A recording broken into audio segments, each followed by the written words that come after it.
Queridos amigos, bienvenidos una vez más a este su programa Donde Dios llora. Un programa que se dedica a hablar de la Iglesia internacionalmente en todo el mundo, la Iglesia que sufre, que pasa necesidad, que necesita su ayuda, nuestra ayuda. Vamos a hablar hoy con Javier Menéndez Ros, director de la Oficina Nacional de España de Ayuda a la Iglesia Necesitada. Javier, muchísimas gracias por estar aquí hoy con nosotros. Gracias a vosotros por invitarme. Entonces, Ayuda a la Iglesia Necesitada, vamos a explicar un poquito, es una organización internacional que está en 17 países. En España se llama Ayuda a la Iglesia Necesitada, también existe en Chile y se llama Ayuda a la Iglesia que Sufre, pero hay más oficinas a nivel internacional, también en el continente americano, en Europa. Háblanos un poquito brevemente de esta organización. Sí, efectivamente. Ayuda a la Iglesia Necesitada es una fundación pontificia y estamos presentes desde sus orígenes en Holanda y Alemania, pues estamos presentes en diferentes países de Europa, en los más importantes, en Australia y en América, en Brasil, Chile, Canadá, Estados Unidos. Y esa es un poco la representación. Entonces, a través de estas 17 oficinas, la labor que tenemos es precisamente hacer llegar el mensaje de evangelización y de ayuda, de caridad a los muchísimos benefactores, más de 300.000 benefactores en todo el mundo, que ayudan a esta organización con sus oraciones y con su caridad.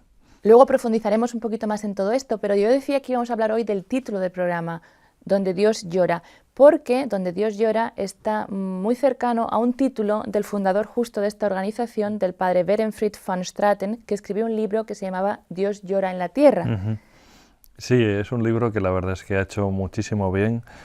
Muchos sacerdotes y religiosos nos han dicho que de alguna manera Dios les tocó especialmente su vocación y algunos incluso realmente están en la vida religiosa gracias a este libro. Es un libro que narra los inicios de la institución, como desde el año 1947 el padre Berenfried pues empezó a organizar, empezó a sentirse tocado con los millones, los miles de refugiados cristianos en Europa del Este y como poco a poco los diferentes papas le fueron pidiendo que se fuera extendiendo esta tarea maravillosa de evangelización y de ayuda en lo pastoral. Entonces, realmente lo que el padre Berenfried muestra en el libro es cómo la Iglesia sufre a través de personas, a través de rostros, de caras, de gente normal, pero que sin duda alguna está tocada por la miseria en muchos países y por la falta de medios y también en ocasiones por la persecución o por la discriminación. Uh-huh. Hace 100 años que él nació, pero la idea de que la Iglesia sufre en la tierra, donde Dios llora, Dios no puede llorar, pero llora en la tierra, en sus hijos amados que lo pasan mal, que necesitan ayuda, que sufren persecución por motivos de la fe o también por falta de medios. ¿Este título sigue siendo un título actual hoy en día? Sigue siendo muy actual. Jesucristo lloró, lágrimas que el Evangelio relata cuando vio lo que era Jerusalén. Jesucristo seguro que muchas veces cuando rezaba al Padre también lloraría. Lloró por la infidelidad, lloró por el dolor de sus hermanos, de sus discípulos y lloró por el mal que había en el mundo. Y Jesucristo de alguna manera, aunque no se muestra, lloró, aunque también seguro, como hace el Cristo tan bonito de Javier en Navarra, seguro que también rió cuando vio que venció la muerte. Pero toda la historia de la cristiandad es una historia de dolor, porque desde el principio el cristianismo ha sido perseguido y eso ha producido muchísimo sufrimiento en el mundo. O sea, no pensemos que el sufrimiento es una cosa exclusiva del siglo XXI, del siglo XX, sino que llevamos 20 siglos y pico de persecución, de dureza, de mártires y todo eso es verdad que son unos frutos inmensos para la Iglesia, pero también es un motivo de llanto. Perdona, Javier, me hablabas de Javier de Navarra, ¿te refieres a San Javier de...? San Francisco Javier, sí. que es San Francisco de Javier, lo mismo que es Íñigo de Loyola. Pues San Francisco Javier en Navarra, en España, él tiene la tradición, el Cristo que su familia rezaba y que se conserva en perfecto estado, es el único que yo conozco que es un Cristo crucificado, pero que está sonriendo, está con una sonrisa preciosa. Posiblemente sea, pues el escultor, el artista hizo como un guiño diciendo he vencido al pecado, he vencido a la muerte y por eso estoy al final por encima de todo dolor, es casi un Cristo a punto de resucitar. Entonces es una idea muy bonita que aunque ha sufrido y ha derramado lágrimas, también es un Cristo que ha vencido y que es capaz de sonreír. Uh-huh. Padre Berenfried se le conoce también como el padre tocino. Así es. ¿Verdad? Porque en muchas fotos hay también que él sale con un chancho, con un cerdito, con un...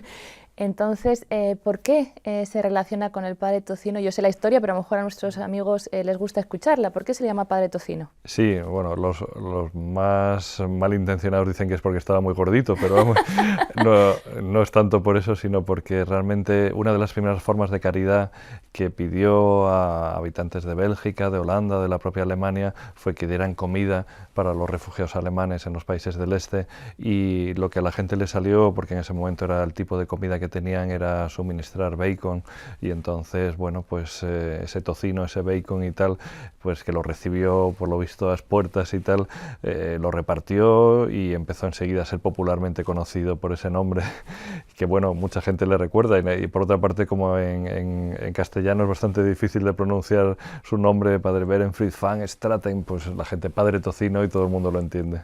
Este mensaje de ayuda a la Iglesia estaba muy relacionado siempre, o mejor dicho, de ayuda en la Iglesia, con la Iglesia sufriente, que es un mensaje de comunión también entre cristianos, viene unido siempre a un mensaje también de reconciliación, porque hay que explicar, hemos dicho, los alemanes después de la Segunda Guerra Mundial, los alemanes no eran muy queridos en Europa. Nada, desde luego. ¿Y cómo fue el mensaje de reconciliación y de perdón que el padre Tocino, el padre Berenfried, envió a los cristianos vecinos a Alemania? Sí, sí, esto efectivamente para mí es uno de los mayores milagros que consiguió, porque nos podemos imaginar, aunque a veces nos cuesta ponernos en la situación, volver los ojos atrás, pero cualquier guerra produce unos odios normalmente durante generaciones y muchas veces irreconciliables, porque genera ese tipo de recelos, de envidias que permanecen de generación en generación.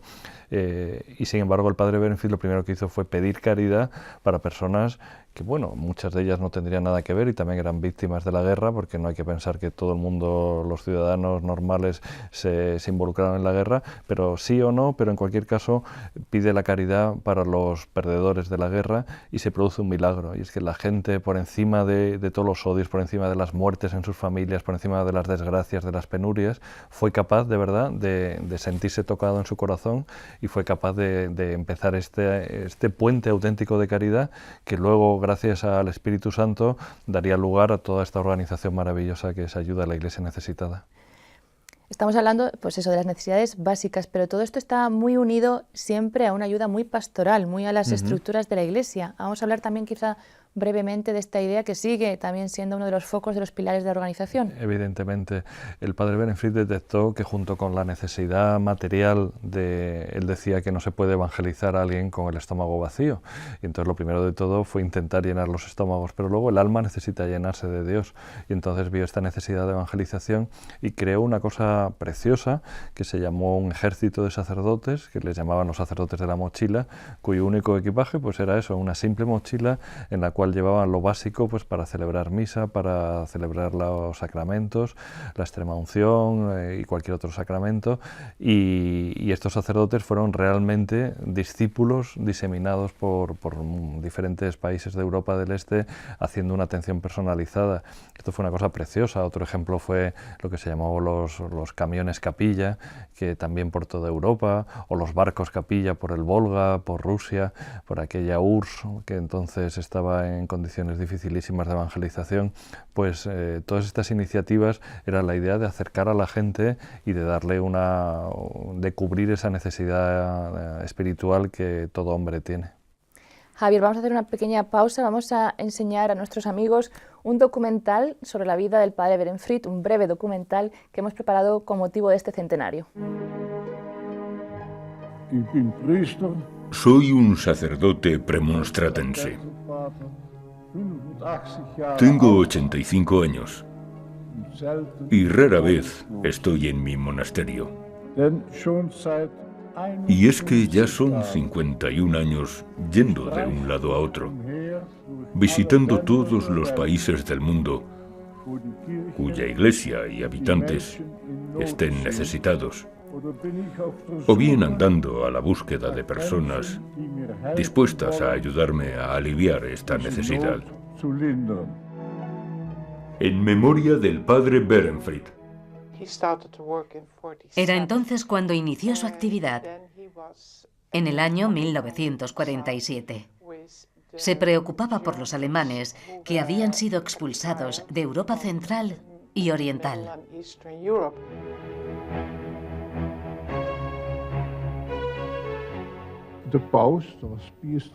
En septiembre de 1944, nuestro superior dijo que el Papa le había pedido que hiciera algo en Bélgica por los sacerdotes alemanes expulsados. En virtud de los acuerdos de Yalta y Potsdam, fueron expulsados 14 millones de alemanes, entre ellos 3.000 sacerdotes y 6 millones de católicos. Por tanto, me fui a Alemania. Lo que vi me impresionó tan profundamente que no fui capaz de guardármelo para mí. Así fue como comenzó la obra, como una reacción a la crisis del cristianismo como resultado de la guerra. Me habían invitado a un encuentro anual de campesinas para dar una charla. Hablé de la necesidad de esos sacerdotes alemanes hasta que sus ojos se llenaron de lágrimas. Entonces dije, es el momento de hacer una colecta. Me dirigí al sacerdote para preguntarle si estaba de acuerdo. Solo pudo decir sí. No estaba en condiciones de decir nada más y las lágrimas le corrían por la cara. Entonces se me ocurrió que las campesinas probablemente no habrían traído dinero y por eso les dije que no era dinero lo que quería, pero que seguramente tendrían tocino ahumado colgando de sus chimeneas. Les pedí que rebanaran un buen pedazo y me lo trajeran por la noche a la parroquia. Yo me encargaría de pasar al día siguiente con 1 o 2 camiones para recogerlo todo. En ese primer pueblo me dieron 1.400 kilos de tocino. Y ese fue el bautizo de la campaña del tocino. Y de allí viene mi sobrenombre, Padre Tocino.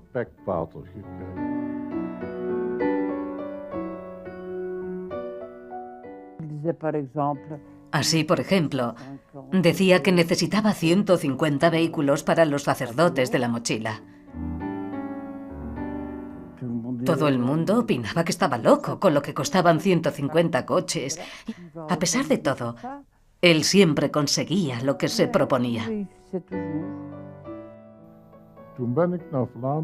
Regresé a Flandes y movilicé a los estudiantes y a las organizaciones juveniles. Les dije que esperaba de ellos que reunieran en 3 meses suficiente dinero para comprar 100 Volkswagen. Yo mismo esperaba que bastara para 60. Siempre hay que pedir más de lo que se quiere obtener. Pero la juventud de Flandes reunió en 3 meses dinero suficiente para 140 Volkswagen. Estos fueron distribuidos entre los sacerdotes de la mochila. A veces me preocupaba que una y otra vez hiciera promesas porque yo no sabía de dónde íbamos a sacar el dinero para cumplirlas. He pasado muchas noches en vela, pero él en cambio no. Yo le decía que si tuviera una casa y la administrara de esta manera, ya se habría arruinado tiempo atrás. Él pensaba que esta era su forma de trabajar y la voluntad de Dios. No teníamos presupuesto ni nada parecido. ¿Sabe usted? A veces arriesgaba mucho. Uno llegaba a sentir que quería salvar al mundo entero. Era su palabra escrita y hablada la que movía a la gente a abrir la cartera y a entregarle todo su dinero, a veces incluso más del que podían permitirse. Después de la misa, cuando sale la procesión, yo me sitúo a la cola con mi sombrero, mi famoso sombrero de los millones. Con este sombrero ya llevo mendigando más de 51 años, un buen sombrero. Está ya algo gastado y tiene algún que otro agujero. Por tanto, son preferibles los billetes, no las monedas. Una vez me contó que durante sus predicaciones en Suiza, una mujer adinerada se le acercó después de la misa. Le dijo, «Padre, me ha emocionado usted. ¿Qué puedo hacer por usted?» Respondió que precisamente estaba haciendo una colecta. A lo que ella le dijo, «Soy una mujer mayor y aquí tengo un collar cuyo valor ronda los 100.000 francos belgas. Tome el collar, véndalo y destine el dinero a su apostolado». El dinero reunido se destinó a la reconstrucción de iglesias, a la construcción de seminarios mayores. En un momento dado nos dimos cuenta, esta iglesia, la de Europa del Este, está necesitada y no hay nadie que la apoye con medios financieros. No obstante, también se padecen necesidades en otras partes del mundo. De ahí que apartara considerables sumas para la reconstrucción de iglesias, la construcción de seminarios e iglesias en un fondo especial.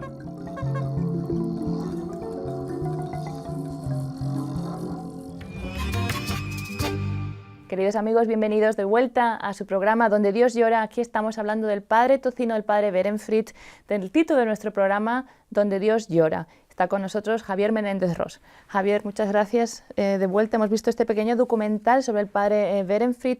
Vamos a hablar un poquito también quizá de los motivos por los que Dios llora en la tierra, por los hemos hablado al principio, ¿no? Hay motivos que quizá dijéramos, vamos a hablar por lo básico, ¿no? Es la necesidad de a veces una iglesia que quiere ser misionera, que quiere evangelizar, pero no sabe cómo ni de dónde sacar, dijéramos, los medios.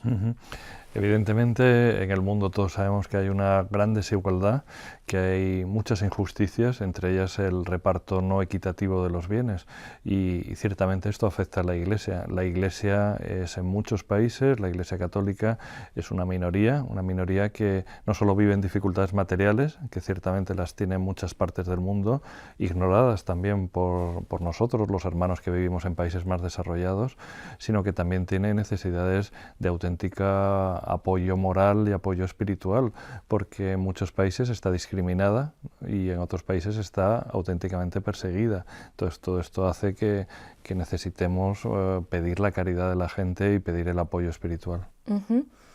Tú has estado por muchos países, has viajado, has visto la situación de esa iglesia, de esa cara, de ese rostro sufriente de la iglesia en muchos países. Así es. No puedes hablar de todos porque entonces teníamos que hacer una especie de serie de programas, pero dijéramos, elige uno y cuéntanos un poco, no, elige tres, dijéramos, vamos a ser más generosos, no, elige tres y cuéntanos quizá brevemente qué es lo que más te impresionó, lo que más te...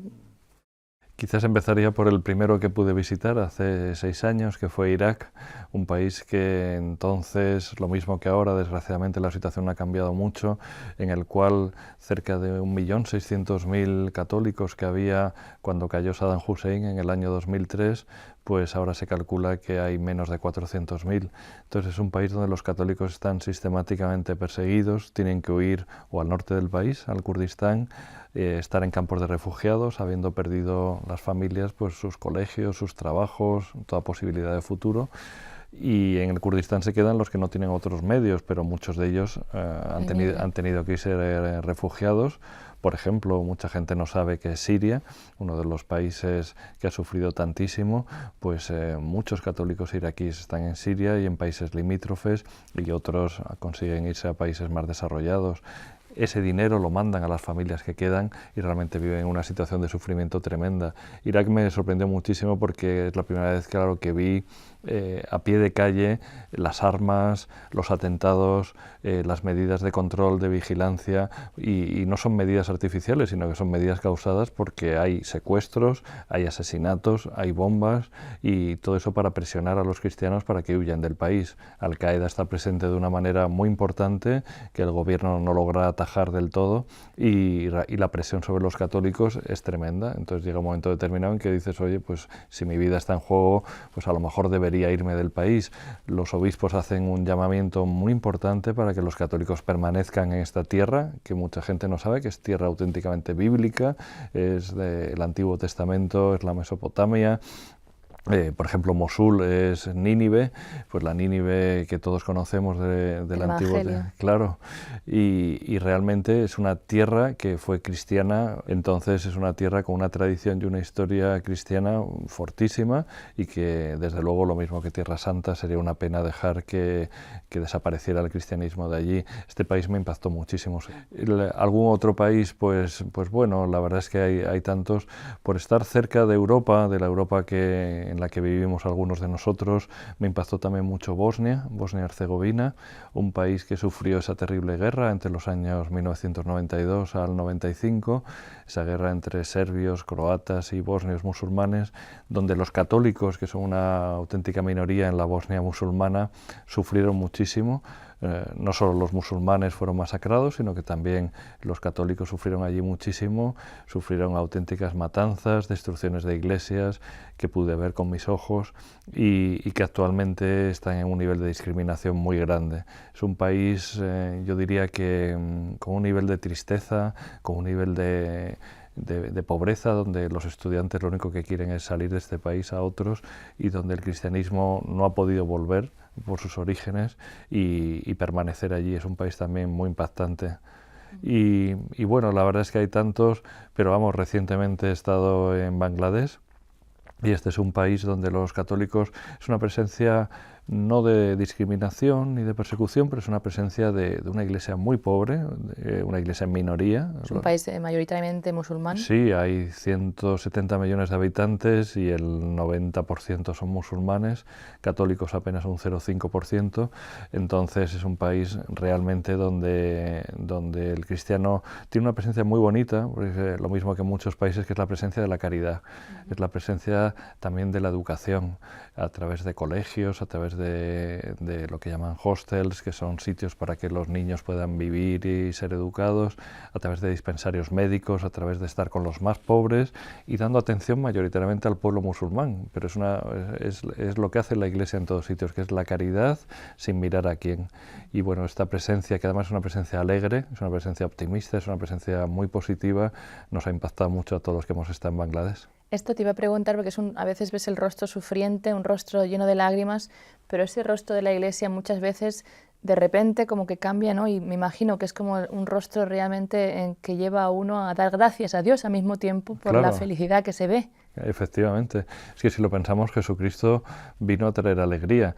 Él dijo que también a consecuencia de sus palabras traería división, pero su mensaje es un mensaje de alegría, es un mensaje de curación, es un mensaje de sanación, y eso se entiende muy bien. O sea, cuando sana el cuerpo, pero sana el alma de las personas, y eso es lo que han hecho miles de misioneros, miles de discípulos, miles de madres Teresas de Calcuta, que no solo hay una, que hay muchas y muchos, que a través de su obra de caridad desinteresada y desconocida, lo que están haciendo es, de verdad, hacer presente la sonrisa de Dios en la tierra. Hemos dicho también que el padre Berenfrit decía que no se puede evangelizar a los estómagos vacíos, pero a veces también parece que las ayudas tienen que ser siempre solo a estas necesidades, dijéramos, primarias, como que no se ve la importancia de ayudar a la Iglesia en las necesidades más pastorales, ¿no? Hay mucha gente que dice, bueno, voy a dar de comer al hambriento, pero construir una iglesia es como un lujo. Y yo sé que la organización Ayuda a la Iglesia Necesitada, que también se llama Ayuda a la Iglesia que Sufre en Chile, justo la ayuda a esas necesidades más pastorales, que quizá parecen superfluas o de segundo grado, dijéramos, están muy por delante. Quería que nos explicara un poquito por qué no se puede ayudar solamente, o por qué no se queda solamente esa ayuda en lo primario. Yo creo que la solidaridad y en concreto la caridad tiene distintos escalones y esto se puede entender muy bien. Existe un primer escalón, que es el que la mayor parte de las ONGs, fundaciones y organizaciones de solidaridad y de caridad se dedican sus medios y sus esfuerzos, que es precisamente la ayuda al desarrollo, pues a tener hospitales, a tener escuelas, a tener todo tipo de ayuda a la cooperación, de formación profesional, y esto es absolutamente básico. O sea, esto, si no lo hiciéramos, estaríamos faltando gravemente a la equidad y a la justicia. Pero como precisamente todas estas organizaciones se dedican a esto, son poquísimas. De hecho, nosotros somos una de las pocas organizaciones que de verdad hace esta ayuda a la evangelización, esta ayuda pastoral. Entonces avanzamos un siguiente escalón, y este escalón es el de ayudamos a construir iglesias, ayudamos a la catequesis, ayudamos a las vocaciones de religiosos y de religiosas, becamos a 1 de cada 7 seminaristas en el mundo. Esto es una cifra impresionante. Ayudamos con medios de comunicación católicos para que la palabra de Dios se extienda y llegue a todas partes, con medios de locomoción, importantísimo, para que los misioneros, los religiosos, las religiosas, los laicos comprometidos puedan llevar la palabra de Dios desde un burro hasta una bicicleta, una moto, una barca, un barco, un vehículo, en fin, de cualquier manera para que de verdad esa palabra llegue. Entonces esto es fundamental, y a nosotros nos lo explicaba una persona en un pueblo perdido en el desierto de Atacama, en Chile, cuando nos decía, mira, en nuestro pueblo no teníamos iglesia y nos faltaba la dignidad. Ellos son más pobres que nada, vivían en un pueblo absolutamente pobre, pero decían, nos da dignidad al pueblo si nos construyen una iglesia. Y entonces fue precioso cómo se construyó una pequeña capilla con la ayuda de todo el pueblo y la ayuda también de ayuda a la iglesia que sufre, y entonces esta gente nos decía, ya somos algo, o sea, se consideraban más dignos, para ellos es muy importante, o sea, no podemos olvidar que somos seres espirituales, que somos seres que tenemos un cordón umbilical hacia el cielo, hacia Dios, entonces nosotros no podemos vivir en la tierra como si Dios no existiera, y necesitamos cosas materiales para rezar, necesitamos un templo digno, sencillo, pero digno, y creo que esta es una de las razones fundamentales por lo que nosotros precisamente ayudamos a este tipo de ayuda. Javier, el tiempo se nos está acabando. ¿Qué piensas que si el padre Pere Fritz estuviera aquí donde estás tú ahora sentado, qué piensas que él querría decirles al final de este programa a nuestros amigos? Pues yo creo que diría un mensaje de caridad profunda, porque él fue un hombre que se entregó, que no solo dio, sino que se dio a sí mismo. Entonces yo creo que hoy en día al cristiano en general y al católico nos falta no dar las migajas, no dar el dinero que nos sobra, sino darnos nosotros mismos. En esta institución muchas personas con auténtica vocación de servicio lo queremos hacer, pero nos falta contagiar a muchas más. Que la gente dé el paso de darse porque es la única manera de verdad de mostrar el amor de Dios en la tierra. Yo sé que también, y quiero que acabemos el programa justo, hay mucha gente que estará en países en los que no va a poder ayudar por falta de medios, porque están ayudando a otras organizaciones, pero siempre se puede ayudar con algo. Yo creo que es la oración. La oración es un puente maravilloso. Lo que pasa es que a veces los cristianos somos los que menos creemos en el poder increíble de la oración. Cuando nos dicen que la oración puede mover montañas, no nos lo acabamos de creer, pero es así. Nosotros, nuestra organización, es un puente no solo de que fluya dinero, sino también de que fluya esta ayuda espiritual que es súper necesaria. Hay conventos de clausura, hay seminaristas, hay noviciados enteros, hay laicos, hay familias enteras rezando por estos hermanos nuestros que necesitan y que sufren. Y cuando nosotros vamos a estos países de misión, auténticamente de misión, y les decimos, ¿qué podemos hacer por ustedes? Son muchos los que nos dicen, por favor, no nos olviden en sus oraciones, recen por nosotros, manténganos, porque de verdad Dios hace milagros a través nuestro. Y su fe muchas veces solo permanece, y sus propias vidas, como de gente que está en la cárcel, gente que sufre, solo permanece gracias a la oración. Por tanto, es absolutamente fundamental. Gracias, Javier, por haber estado aquí hoy con nosotros en nuestro programa. De nada. Y gracias también a ustedes, queridos amigos, por haber seguido su programa Donde Dios llora. Y si desean ayudar a la Iglesia, ahí donde pasa necesidad o sufre, no duden en contactar con la dirección que van a ver ahora, al final, en su pantalla. Muchas gracias, que Dios les bendiga y hasta la próxima semana.